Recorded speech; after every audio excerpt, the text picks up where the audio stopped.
रविवार को उद्योग मंत्री हर्षवर्धन चौहान और पीडब्ल्यूडी मंत्री विक्रमादित्य सिंह सनी शिमला ग्रामीण विधानसभा क्षेत्र के जोगी पहुंचे, जहां उद्योग मंत्री हर्षवर्धन चौहान ने बिजनेस प्रमोशन सेंटर का लोकार्पण किया। इस मौके पर हर्षवर्धन चौहान ने हिमाचल के उद्योगों में हिमाचली उद्योगों को प्राथमिकता देने की बात कही और साथ ही राहत पैकेज के बहाने विपक्ष पर भी निशाना साधा। उद्योग मंत्री हर्षवर्धन चौहान ने कहा कि आज जोगी इंडस्ट्रियल एरिया में बिजनेस प्रमोशन सेंटर की शुरुआत हुई है।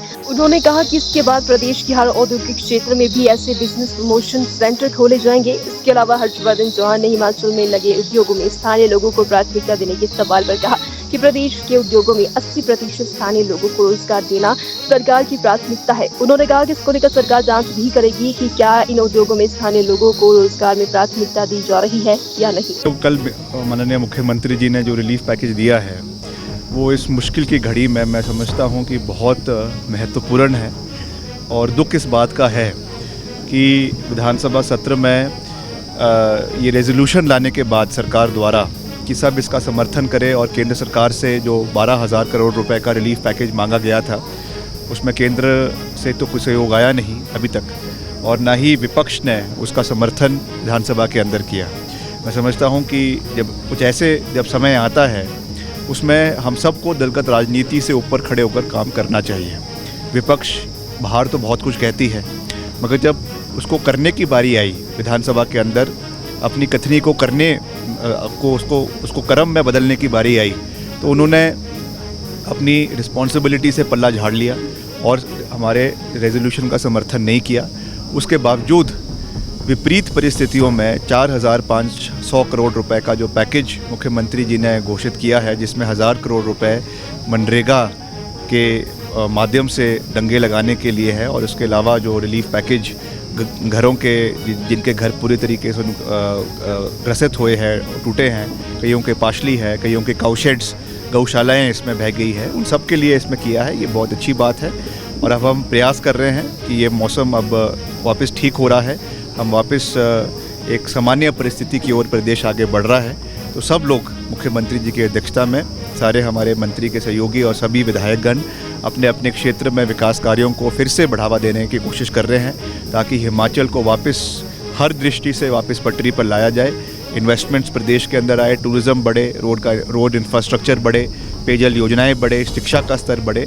हर चीज़ से हिमाचल जिस तरीके से हमेशा नंबर 1 पे रहा है वहीं हमारा ये सोच है कि हमको हिमाचल को फिर से देश का सर्वश्रेष्ठ राज्य हिमाचल को बनाना है।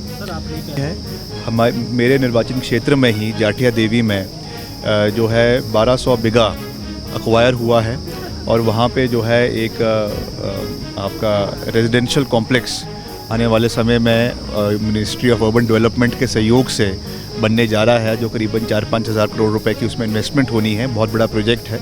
तो वैसे ही पूरे क्षेत्र में जो शिमला की पेरिफेरीज है जिसको हम सैटेलाइट टाउनशिप्स कह सकते हैं, वहाँ पे इस तरीके के आने वाले समय में हमको चाहे वो कमर्शियल इस्टेब्लिशमेंट्स है, चाहे गवर्नमेंट स्पेसेस है, चाहे आपके और टूरिज़्म से संबंधित प्रोजेक्ट्स है, वो लाने की आवश्यकता है ताकि शिमला की जो खूबसूरती है वो बरकरार रहे। जैसा मैंने अभी अपने अभिभाषण में भी कहा कि मुझे दुख हुआ ये देखते हुए कि 600 पेड़ इस बारी जो है वो इस पूरे आपदा में कटे। कई तो ऐसे हैं जो 4-4 साल 5-5 साल पुराने दरख्त है देवदार के।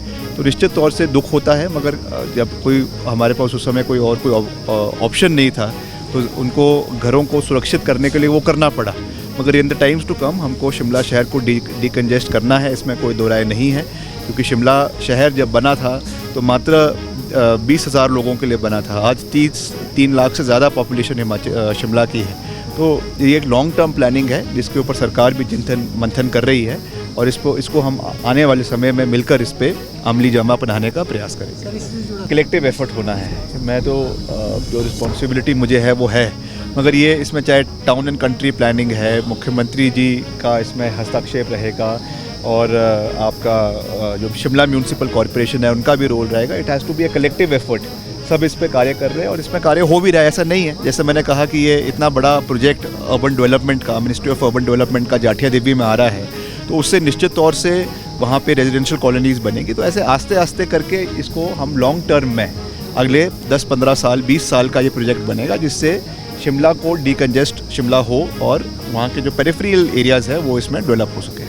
कोशिश है कि हिमाचल प्रदेश में हर इंडस्ट्रियल एरिया में हम जो है बिजनेस प्रमोशन सेंटर जो है खोलेंगे। हमारे बद्दी बरोटी वाला में है, हमारे ऊना के बातू में है, मगर जहाँ जहाँ नहीं है हम जो है वो उसको खोलेंगे। हमारी कोशिश है और हमारी प्राथमिकता है कि जो उद्योग है वो अंदरूनी क्षेत्र में और ग्रामीण क्षेत्रों में आए, विशेष करके जो हमारे जो लोकल बेस्ड प्रोडक्ट्स हैं, जो हमारे यहाँ मटेरियल रॉ मटेरियल निकलता है वो आए। अभी शोगी में भी यहाँ एक बहुत कुछ कोई 50-55 यूनिट्स हैं जो काम कर रहे हैं, और एक प्रोसेसिंग प्लांट टोमेटो का भी यहाँ पे कोई 18-20 करोड़ रुपए की लागत से कार्य कर रहा है। तो हमारी कोशिश है कि वे स्थानीय उद्योगों आए यहाँ पे, और अधिकांश हमारे इंडस्ट्रियल एरियाज़ जो है वो बॉर्डर एरियाज़ पे है, क्योंकि रॉ मटेरियल भी बाहर से आता है, फिनिश्ड गुड्स भी बना करके बाहर भेजनी होती है। मगर हम एक पॉलिसी बना रहे हैं ताकि उद्योग जो इंडस्ट्रियल एरियाज़ में इंटीरियर हिमाचल में आए उनको हम अलग से इंसेंटिव जो है वो देंगे। मुझे अभी बहुत सारे लोगों ने, विक्रमादित्य सिंह जी ने भी मुझे कहा है कि यहाँ पे जो है 80% हमारा लक्ष्य है कि हिमाचल प्रदेश के इंडस्ट्रीज़ में 80% लोग हों। यहाँ इन्होंने मुझे कहा है कि बहुत कम लोग हैं। मैंने डिपार्टमेंट को कहा है कि हिमाचल प्रदेश के लोगों को और यहाँ स्थानीय लोगों को रोज़गार दिया जाए और उनको मिनिमम वेज दिया जाए। अभी यहाँ कईयों ने कहा कि 6,000 देते, किसी को 4,000 देते। कम से कम जो मिनिमम वेज निर्धारित हिमाचल सरकार द्वारा किया वो मिलेगा, निश्चित रूप से उसको मिलेगा। मैं इसकी छानबीन कराऊँ। जो हमारे को रिलीफ पैकेज कल मुख्यमंत्री जी ने 4,500 करोड़ रुपए का किया है, एक बहुत बड़ी उपलब्धि। और हिमाचल प्रदेश के इतिहास में ऐसा पैकेज कभी भी जब हिमाचल प्रदेश में आपदा आई है ऐसा नहीं हुआ है।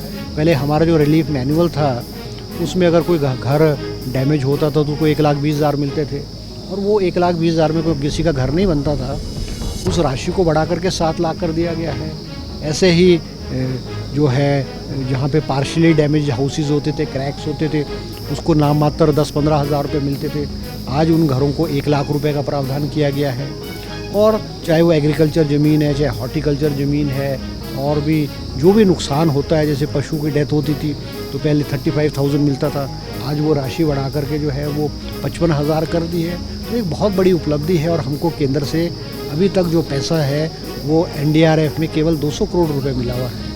बाकी जो हिमाचल प्रदेश को आया है वो हमारा हक है, वो हमको मिलना ही मिलना था। और 180 करोड़ एक बार आया है, वो हमको जो है बरसात होने से पहले मिलता है। 180 करोड़ जो हमको दिसंबर में मिलना था वो हमको एडवांस में मिला है। और 189 करोड़ जो हमको मिला है वो पुराना पैसा जो हिमाचल प्रदेश का ऑडिट पैरास की वजह से पिछले कई सालों से रुका हुआ था वो हमको मिला है।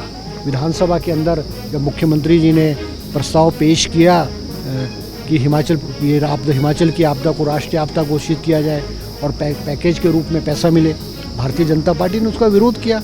और एक बहुत बड़ी दुखद घटना है, ऐसे समय में भी भारतीय जनता पार्टी ने हिमाचल प्रदेश के लोगों की भावनाओं की और हिमाचल प्रदेश के लोगों जो संकट के दौर से गुजर उस समय भी राजनीति करना उचित समझा।